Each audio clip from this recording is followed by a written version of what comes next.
বিরতির পর স্বাগত। ভারত বাংলাদেশের বন্ধুত্বপূর্ণ সম্পর্ক বহু বছরের। অটুট সেই সম্পর্কে দেখা গেছে বহুবার সে দেশের প্রধানমন্ত্রী এসেছেন ভারতে।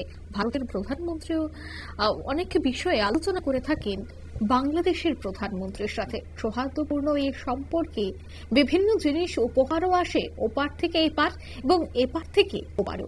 ভারতের দুদিন সফর সেরে দেশে ফিরেছিলেন বাংলাদেশের প্রধানমন্ত্রী শেখ হাসিনা, আর তারপরেই তার জন্য বিশেষ উপহার পাঠিয়েছিলেন রাজ্যের মুখ্যমন্ত্রী মানিক সাহা।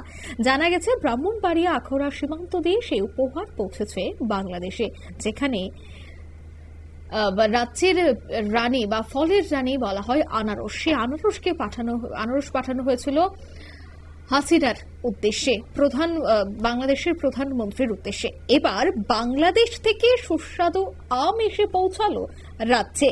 জানা গেছে বাংলাদেশের প্রধানমন্ত্রীর পক্ষ থেকে রাজ্যের মুখ্যমন্ত্রীকে উপহার সামগ্রী পাঠিয়েছে বাংলাদেশের পক্ষ থেকে।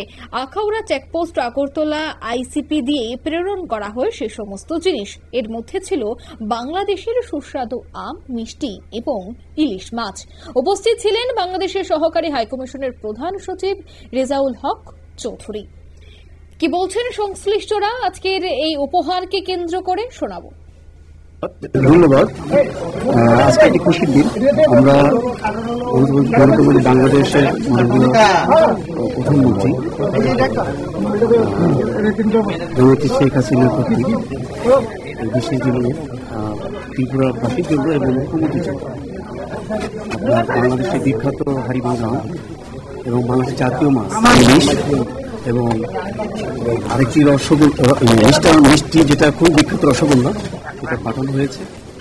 আসলে এই আমাদের ত্রিপুরা এবং বাংলাদেশের সম্পর্ক এটা কিন্তু সেই 1971 সালের আগের থেকেই আমাদের সহমর্মিতা অবস্থান বজায় আছে।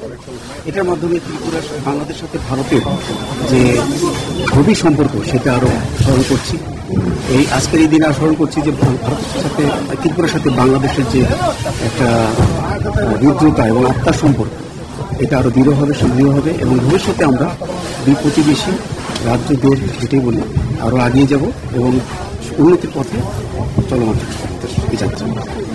স্যার, এই উপহারগুলো কবে পৌঁছাবে? আমরা এই মুখ্যমন্ত্রীর দপ্তরের সাথে যোগাযোগ করে মুখ্যমন্ত্রীর হাতে দেওয়ার চেষ্টা করব। একটু নাম পরিচয়। আমার নাম মোহাম্মদ রেজাউল হক চৌধুরী। আমি বাংলাদেশ হাইকমিশন আগরতলার প্রথম সচিব এবং এইচএসি দায়িত্ব পালন করছি। সাথে আমার সহকর্মী আছেন প্রথম সচিব আমাদের। অর্থাৎ সুস্বাদু এবং রসালো ফলের আদান প্রদান দুদেশের মধ্যে। রাজ্য থেকেও বাংলাদেশে গেছে আনারস, অন্যদিকে বাংলাদেশ থেকে এবার রাজ্যের মুখ্যমন্ত্রীর জন্য এলো সুস্বাদু আম, ইলিশ এবং মিষ্টি।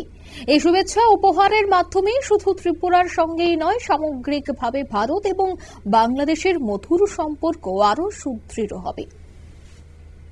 নিয়ে নিচ্ছে ছোট্ট একটি বিজ্ঞাপন বিরতি, সঙ্গে থাকুন।